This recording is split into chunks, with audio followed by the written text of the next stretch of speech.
Alright, Paladin. Hidden Wisdom. So this is kind of the issue with Rat Trap. Where it's like, how often will this even go off? Your opponent can kind of identify it probably pretty easily by the time they would want to even trigger it just naturally.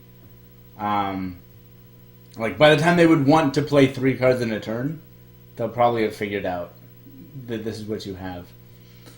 And the benefit's not as big as Rat Trap. A 6/6 is a lot better than 2 cards. But there might actually be like a hidden upside to the Hidden Wisdom. Because it's not as impactful, your opponent might actually be more willing to just play that 3rd card. Like if it's just good for them to just go ahead and do it. Like they're trying to make a tempo play or something. They might just go ahead and do it and be like, fine, take your 2 cards, I don't care. Like 1 mana draw 2 is really strong, but I think it's in that level of strong where your opponent might just let you get away with it. Maybe. So this one might be more likely to trigger than Rat Trap. I don't know how likely either of them are to trigger. But certainly 1 mana draw 2 is very strong. So this card could be very good. It could be like a good one-of in most secret Paladin decks. I'm trying to think, like, is it okay off a Hydrologist? You probably don't really want to take this off Hydrologist, but sometimes it could be good. Actually, you probably do want to take it off Hydrologist. They can't play... They can only play 2 cards a turn the rest of the game. Or your Hydrologist draws 2 cards, and that's insane. Yeah, it's a cool card. Cathedral Gargoyle. This is a shielded mini-bot with taunt if you're holding a dragon. Shielded mini-bot is one of the best 2-drops ever printed. Still sees all of the play in Wild. And as we've seen with Righteous Protector, if you take one of the best cards in a cheap mana slot, say like Argent Squire, and you slap taunt on it, it becomes fucking crazy. So, if this triggers, this card is fucking crazy. Like, every time it happens, this card is amazing. It's just a question of how often can you be holding a dragon. Dragon Paladin hasn't had much success in the past, but they haven't really incentivized it that much. Dragon's Consort is a great card, but it's not an exciting card. It just, like, helps you play... Back in the day, it was like play Ysera a bit earlier, and it just wasn't that exciting. So there was that. There's Nightbane Templar, which is like strong if you're already playing Dragon Paladin, but it's not a reason to play it. Is this a reason to play Dragon Paladin? Maybe. Maybe in Wild. Probably not in Standard. Probably not at all in Standard, but in Wild, maybe. It is notable that it's really bad off of Call to Arms, and you want to play Call to Arms in almost every deck. Now, being bad off of Call to Arms does not make a card bad, because Call to Arms is so good that even if you just get 3 bad things, which wouldn't really happen, because at most you have like 2 gargoyles, right?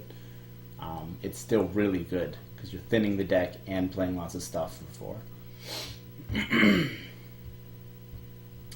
But it doesn't synergize super well there. I don't know. It's interesting. I think the archetype still needs more support, but if we eventually see Dragon Paladin, this is a 2-of, like, for sure. Because when it triggers, it's crazy. I'm going to get to Rebuke at the end, because... Sound the Bells. Yeah, an Echo buff. +1, +2 is not very good. It was like okay for 1, but nobody even played it, even in like the buff decks. So it's not that great. This is 2 more. Now the Echo is actually really interesting. Remember what I said at the beginning. We're gonna try to see the positives in cards if we can. So how might this be good? If you just play it for 10 mana give a guy +5, +10. That's pretty good. It's not... it's not, like, good. Don't get me wrong. It's not, like, good. But it's better... Like, the issue with expensive cards is that they're expensive cards. This is a 2-mana card. It's not an expensive card. So you can play it earlier and just happen to choose to spend your entire turn on it later. But you don't have to. And it's like, if you choose to give a guy +5, +10, it's kind of okay. But what really interests me is if you, like, the 8 to 10 sweet spot, spreading it around. So if you give... Let's say you go wide, right? You play this as like a one-of in an aggro pally deck.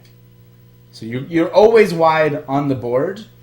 That makes you very vulnerable to removal. So like Duskbreakers and stuff like that, right? Defiles and shit. So if you spread out the buff, though, like you cast this for 8, you give 2 different guys +2, +4. It's like you're casting Velen's Chosen on 2 of your dudes. That's actually pretty interesting to me. That makes your board much more difficult to remove. You're not stacking the buff on one big target, so their hard removal's not as powerful against it. And it allows you to push... you're pushing 4 extra damage that turn and making your board stickier for 1 card. That's okay. If you push it up to 10, you can give an extra guy +1, +2. Or you can make one of the initial guys that much bigger. I think it's probably better to make another dude +1, +2. Like you make a 2/2 into a 3/4 and 2 1/1s into 3 5s. Suddenly your board is kind of hard to remove with most AoE. So I don't think this is anywhere near good enough for to be a 2-of, and I don't think you play this like we should talk about Quest Paladin, right? Like I think that's what they probably had in mind. They're like, oh man, Quest Paladin's struggling. We'll give you 1 card that finishes your quest, but it's like it's so slow by the time you do that like you want to complete your quest by turn 5, 6. So by the time this completes the quest for you, you could have done it already with better tools. And just if you're just playing 1 copy of Sound the Bells, or even like 2 copies, it's just not very great. Like even 2 copies, like 4 mana, give it a 2/4. Velen's Chosen's really good. Having the option to have a really bad version of Velen's Chosen, I don't know. I think this card is kind of a meme, but like as a 1-of in an aggressive Paladin deck, if you can even find the room, which is definitely a consideration. I think it's not as offensively bad as people say. Like if you just happen to have this, I think it's really good. It's more a question of like, do you spend a card slot on it? And that's a tough sell. But I think there is a lot of value in having this when you get to the late game, just to make your board that much more defensible while also pushing more damage. Which is like really the 2 things you want to be doing, right? You want a hard to remove board that hits your opponent harder. This does both of those things. It's just it's just in a clunkily presented package. I don't know. Alright, Paragon of Light. This card's interesting. If you can consistently buff it by 1 attack, it's crazy good. 3/5 Taunt Lifesteal. That's really strong. That's a really, really strong. It's a Tar Creeper with Lifesteal that can attack on your turn. It's really strong. It's just, how often can you buff the attack on this? Sound the bells! No, don't. You don't do that. It's like it's weird because a lot of the buffs that buff Paladins, which is where you would think to put this, have. I guess a lot do buff attack. I don't know. I was just saying, like, Potion of Heroism doesn't. Hand of Protection doesn't. I guess they don't really play Hand of Protection anymore, do they? Adapt can? I don't know. We'll see. It's a really interesting card, and it's something to keep in mind. If you have a lot of attack buffs, and you're a deck that would want a big Lifesteal Taunt minion, then you probably look at this to put in. It's not necessarily even an auto-include then, but if you have that critical threshold of the buffs with the desire to have a big early game taunt lifesteal thing, like, the card's super solid. It's just you have to find a home for it. Bellringer Sentry is pretty good. It's just pretty good. 4 mana, 3/4. Basically pull 2 secrets out. It's not going to be like the second coming of Mysterious Challenger, because Avenge doesn't exist. Avenge was a big reason why that deck was so good, because Avenge is crazy. And in Wild, I don't know. I don't know. I don't know if you do that there, because then it's making your Mysterious Challengers worse, and your other Bellringers. Like, you're eventually going to run out of secrets if you run all of the play a secret from your deck out, guys. Right? So I don't even know if you play it in Wild. I don't know. It's pretty good though. Like, you can maybe make something work. It's deck thinning, which is something that's really important to note. It is deck thinning, and what was I trying to say? The hero card. The hero card combo. So actually, no, in Wild, I take it back. This might work in that style of deck in Wild, where you try to kill them with the hero card, hero power. You need cheap spells to make that work with Beardo. And you can discount... Secrets are really good for that. You can discount secrets down to 0 with Thorison, which makes them really, really good for that. So you kind of want secrets in your deck anyways, and this can thin your deck so you find the stuff. So I think that actually works. I tried a version of that with Mysterious Challenger, and it was really clunky and didn't work at all. But I think with a lower secret density and Bellringer Sentries, something like that might actually be a thing. I don't know. It's a cool card. It's a very cool design. Yeah. Glass Knight is super cool. It's basically a piloted shredder. It's always a 4/1, and then it becomes a 4/3. Is that better than a 4/3 that becomes a random 2-drop? Maybe, yeah. Maybe. It's close.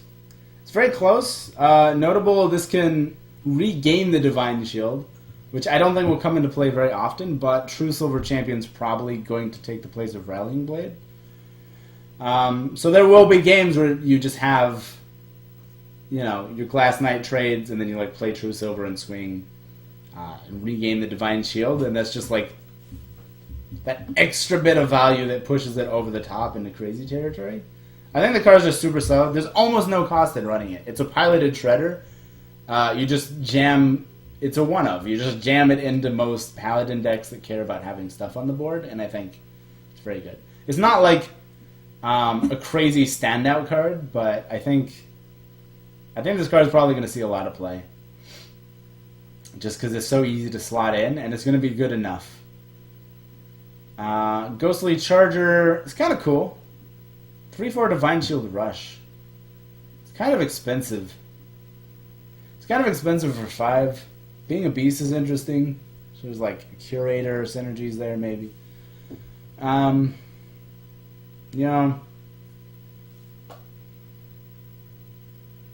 You know, there's overlap with the new Curator and the old Curator.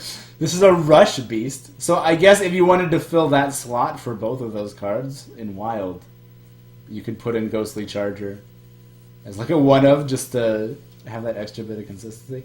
I don't think the card's that great. It's not like terrible. It's just 3 attack doesn't hit that many things. A 3/4 is not that impactful. I mean, it's good, but for 5 mana, I don't know. It's like if this card costs 4, I think it would actually be broken. But it's in that weird place where by making it cost just 1 more than being broken, it just might not be good enough. Like, getting to 5 mana is kind of that break point where cards have to really earn their keep. I don't know. It's definitely worth trying, but I don't see this one being, like, exceptionally powerful, but yeah, it's okay. Prince Liam. Random legendary minions are really not good. Random legendary minions are really not good. So, transform all 1-cost cards in your deck into legendary minions. What are the Paladin 1-cost cards? Let's think about what 1-cost cards do we have. We have minions like Righteous Protector. But we want to pull those from our deck with Call to Arms, because we want to play Call to Arms a lot. So instead of transforming them into random legendary minions, we can just draw them and then play them.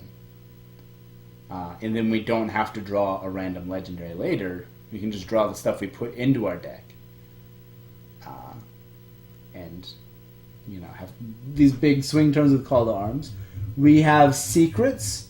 But we have stuff like a Bellringer Sentry and Mysterious Challenger. Typically, if we're putting Secrets into a Paladin deck, which we don't typically do, right? We create them with Hydrologist, or if we put them in, we have ways to cheat them out.